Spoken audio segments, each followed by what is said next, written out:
नमस्कार साथियों, मैं सुजीत राजपूत आपका एक बार फिर से स्वागत करता हूं अपने YouTube चैनल जिसका नाम है जीके जोश। और देखिए दोस्त, हमने अपने YouTube चैनल पे बहुत सारी वीडियो अपलोड कर रखी है। यदि आपने वो नहीं देखी है तो प्लीज़ जाके एक बार जरूर देखिए। यदि आपको लगता है कि वो आपके एग्जाम पॉइंट ऑफ व्यू से काफ़ी ज़्यादा हेल्पफुल है तो प्लीज़ ज़्यादा से ज़्यादा लाइक कीजिए, शेयर कीजिए। और यदि आप हमारे चैनल पर नए हो तो प्लीज़ हमारे चैनल को सब्सक्राइब कीजिए ताकि हमारी आने वाली हर वीडियो सबसे पहले आप तक पहुँच सके। अब देखिए दोस्त, आज का जो हमारा टॉपिक रहेगा वो है इंटरनल स्ट्रक्चर ऑफ अर्थ।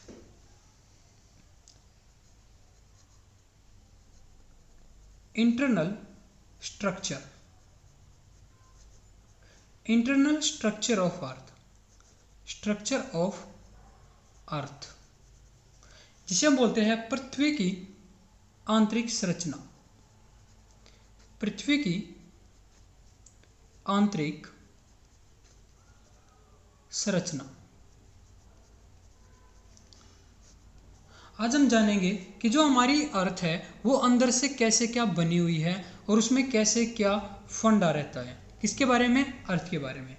देखिए दोस्त, जब हम पृथ्वी के आंतरिक संरचना की ऊपर स्टडी करते हैं, जब हम पृथ्वी के आंतरिक संरचना के ऊपर स्टडी करते हैं तो हम उसे इजी बनाने के लिए 2 पार्ट्स में डिवाइड कर लेते हैं। कितने पार्ट्स में बांट लेते हैं? 2 पार्ट्स में। एक तो हम पढ़ते हैं based on chemical, based on chemical, और दूसरा हम पढ़ते हैं based on physical. Based on chemical, based on physical, इसे हम बोलते हैं रासायनिक आधार पे, और दूसरा हम पढ़ते हैं भौतिक आधार पे। जो आपके एग्जाम में सबसे ज्यादा क्वेश्चन रिपीट होता है वो होता है यहां से केमिकल, बेस्ड ऑन केमिकल, यानी कि रासायनिक आधार पे। अब देखो, नाम में इसके क्या रहा है? रसायन। क्या रहा है? रसायन। यानी कि मैं बात कर रहा हूं केमिस्ट्री। जब हम केमिस्ट्री पढ़ते हैं तो हम वहां पे पढ़ते हैं किसके बारे में? एलिमेंट्स के बारे में। एलिमेंट्स के बारे में पढ़ते हैं जिसे हम बोलते हैं तत्व। जिसे हम क्या बोलते हैं?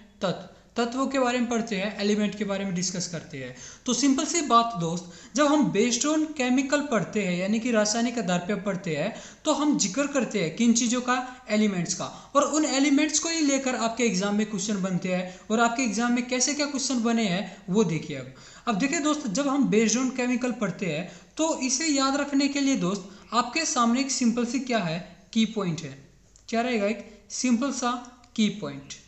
यानी कि ये जो की पॉइंट है अगर आपको याद हो गई तो ये लगा लीजिए ये टॉपिक आपका क्या हो जाएगा? कंप्लीट हो जाएगा। अब ये की पॉइंट क्या है? आपको यहाँ पे कुछ तत्व याद रखने हैं। क्या याद रखने हैं? कुछ तत्व। वे तत्व कौन कौन से हैं? आपने पढ़ा होगा केमिस्ट्री के अंदर सिलिकॉन, एल्यूमिनियम, मैग्नीशियम, निकेल और फेरस। आपको केवल 5 तत्व याद रखने हैं। और विश्वास रखिए दोस्त, यदि आपको ये 5 तत्व याद होते हैं तो ये लगा लीजिए ये पूरा टॉपिक आपका यहीं पे कंप्लीट हो जाता है।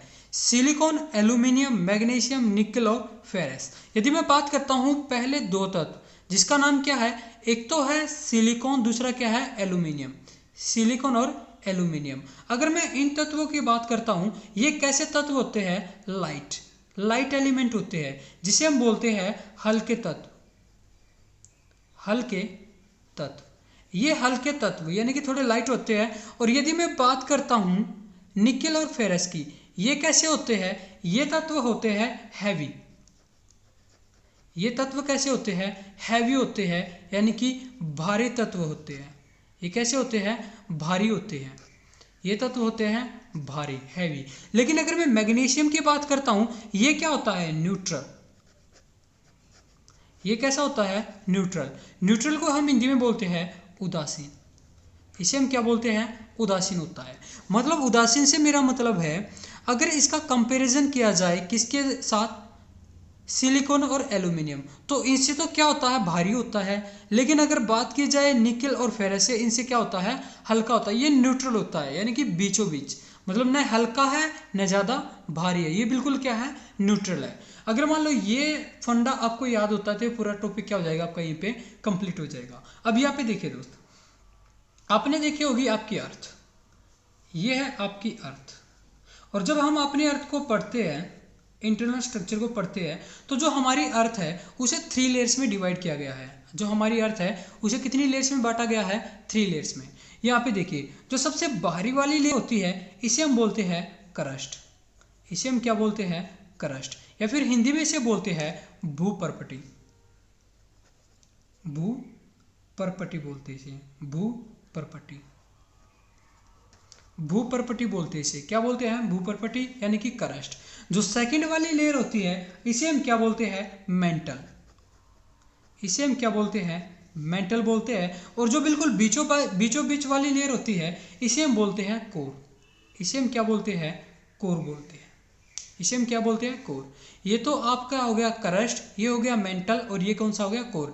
3 लेयर्स में डिवाइड करते हैं। अब देखो एक काम कर लेते हैं, मैं काम करता हूँ, इस अर्थ के अंदर से ये वाला पोर्शन निकाल लेता हूँ। ये वाला पोर्शन काट के निकाल लिया तो आपके सामने कुछ इस प्रकार आएगा। ये आपके सामने कुछ इस प्रकार नजर आएगी अर्थ। ये लीजिए, ये क्या होगी? ऐसे नजर आएगी। ये लीजिए वही, इसे भी कितनी लेयर में डिवाइड कर लेते हैं? 3 लेयर्स में। जो इसकी पहले वाली लेयर्स होती है इसे हम क्या बोलते हैं? क्रस्ट। जो सेकंड वाली लेयर होती है इसे हम क्या बोलते हैं? मेंटल। और जो ये थर्ड वाली लेयर होती है इसे हम क्या बोलते हैं? कोर। बिल्कुल सिंपल वही है। अब यहाँ पे देखिए दोस्त, मान लीजिए ये कोई गिलास है। मान लीजिए ये क्या है? कोई पानी का गिलास है, कोई बर्तन है, ये लीजिए। और इसके अंदर जो पानी है वो भरा हुआ है। बिल्कुल पानी क्या है? बिल्कुल भरा हुआ, ऊपर तक भरा हुआ है। अब मैं काम करता हूँ, इसके अंदर एक मुट्ठी रेत डाल देता हूँ। क्या डाल देता हूँ? रेत। मैं जैसे इसके अंदर एक मुट्ठी रेत डालूंगा तो होगा क्या? आपको यहाँ पे देखने को मिलेगा, जो रेत के भारी कण होंगे वो कहाँ पे आ जाएंगे? नीचे।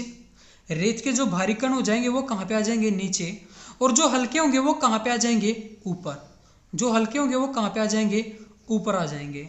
और जो न्यूट्रल होंगे, मतलब जो न हल्के हैं न भारी, वो कहाँ पे होंगे? वो बीचों बीच क्या करते रहेंगे? फ्लो करते रहेंगे। बीचों बीच क्या करेंगे? फ्लो करेंगे। बिल्कुल सिंपल फंडा है। अब हमें करना क्या है? इन तत्व को उठाना है, इन सभी तत्व को उठाना है और उठा के किसके अंदर डाल देना है? इस अर्थ के अंदर। किसके अंदर डालना है? इस अर्थ के अंदर। तो सिंपल सी बात मैंने क्या बताया अभी, जैसे मैंने इसके अंदर रेत डाला तो इसके भारी कण कहाँ पे आ गए? नीचे। तो जैसे ही मैं इन तत्वों को इस अर्थ के अंदर डालूंगा तो इसके जो भारी तत्व होंगे वो कहाँ पे आ जाएंगे? कण नीचे आ जाएंगे। अब भारी कण कौन कौन से? यहाँ पे निकेल और फेरस। निकेल और फेरस नीचे आ जाएंगे। और जो बिल्कुल हल्के हैं वो कहाँ पे आ जाएंगे? ऊपर। जो हल्के वो कहाँ पे आ जाएंगे? ऊपर आ जाएंगे। और जो बचा न्यूट्रल वो कहाँ पे रहेगा? नीचे, मैग्नीशियम। और यहाँ पे एक और आएगा, वो कौन सा रहेगा? सिलिकॉन। अब यहाँ से क्वेश्चन क्या बनता है वो देखिए।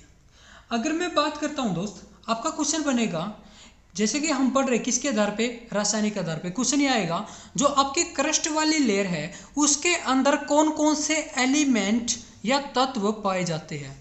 हमारी क्रस्ट वाली लेयर के अंदर कौन कौन से एलिमेंट पाए जाते हैं? तो कौन कौन से एलिमेंट पाए जाते हैं? सबसे ज़्यादा सिलिकॉन और एल्यूमिनियम।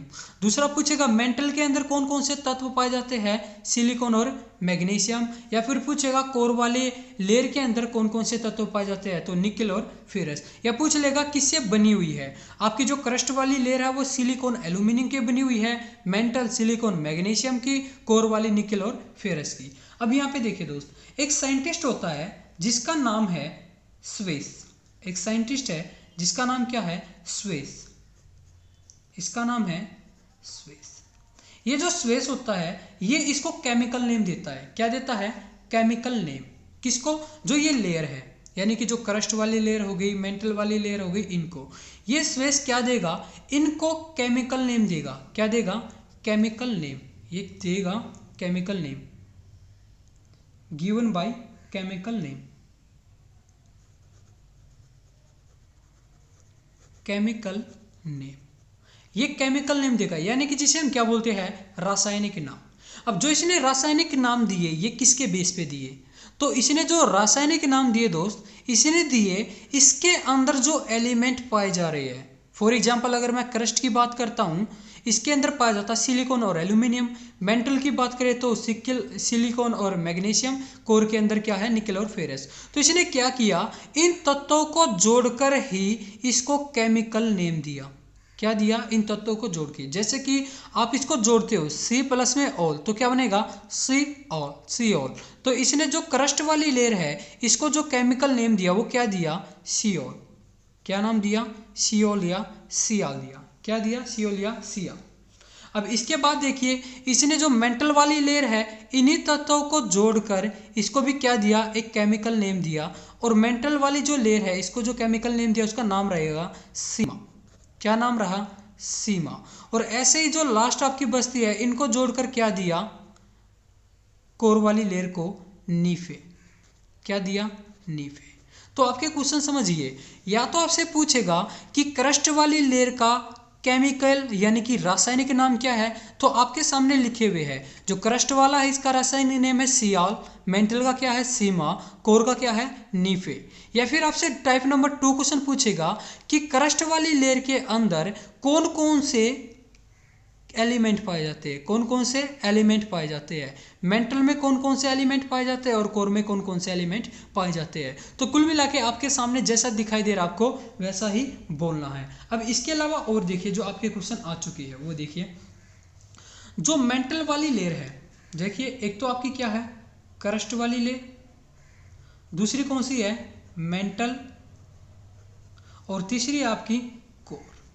तो इनको किस किन नामों से जाना जाता है ये आपका क्वेश्चन बनता है। अगर मैं क्रस्ट वाली लेयर की बात करता हूं, इसमें जो सबसे ऊपर वाली लेयर होती है ये भी हम डिस्कस करेंगे, लिथोस्फीयर, एस्थेनोस्फीयर, इसको बाकी के नेम रहेंगे। देखो दोस्त, सबसे पहले देख लेते हैं जो क्या है, मेंटल। जो मेंटल वाली लेयर है इसी को कहा जाता है white of the earth. White of the earth, white of the earth कहा जाता है। और ये आपके एग्जाम में बहुत बार रिपीट हो चुका है कि white of the earth, white of the earth हमारी अर्थ की किस लेयर को कहा जाता है। तो हमारी अर्थ की किस लेयर को कहा जाता है, मेंटल वाली लेयर को, वाइट ऑफ द अर्थ। अब बात कर लेते हैं कोर की। जो कोर वाला भाग है इसको किस नाम से जानते हैं, इसको हम बोलते हैं बेरिस्फीयर, या फिर इसी का दूसरा नाम है गुरुमंडल।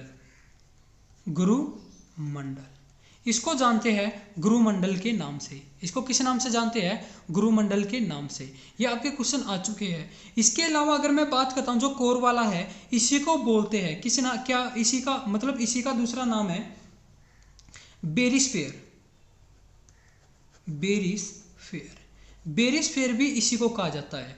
बेरिस्फीयर और गुरुमंडल, बेरिस्फीयर और गुरुमंडल कोर वाले भाग को कहा जाता है। वाइट ऑफ द अर्थ किसे कहा जाता है, मेंटल वाले भाग को। और देखो जो आपकी क्रस्ट है इसको भी कितनी लेयर में बांटा जाता है, 2 लेयर्स में। वो कौन कौन सी रहेगी, मतलब यहाँ पे आपका रहेगा लिथोस्फीयर, लिथोस्फीयर, और दूसरा रहेगा एस्थेनोस्फीयर, एस्थेनोस्फीयर। ये आपका होता है दोस्त internal structure of the earth. लेकिन हमने यहाँ पे जो डिस्कस किया है वो केवल एक टाइप डिस्कस की है, वो कौन सी, बेस्ड ऑन केमिकल, यानी कि रासायनिक आधार पे। और यहाँ से कितने टाइप के क्वेश्चन बने ये मैं बता चुका हूँ। मोस्टली जो टाइप ऑफ क्वेश्चन रहेगा वो 2 टाइप का रहेगा, जो कि आपके एग्जाम में बहुत बार रिपीट होता है। लेकिन इसके अलावा ये भी पूछ लेता है किस लेयर को किस नाम से जाना जाता है। मेंटल वाला बहुत बार रिपीट हो चुका है, इसको कहा जाता है वाइट ऑफ द अर्थ। ये तो आपको याद रखना ही रखना है। और गुरुमंडल किसे कहा जाता है, कोर वाले भाग को। तो इसी के साथ दोस्त अपने शब्दों को विराम देते हैं और इसका पार्ट नंबर 2 डिस्कस करते हैं नेक्स्ट लेक्चर में। धन्यवाद, जय हिंद, जय भारत।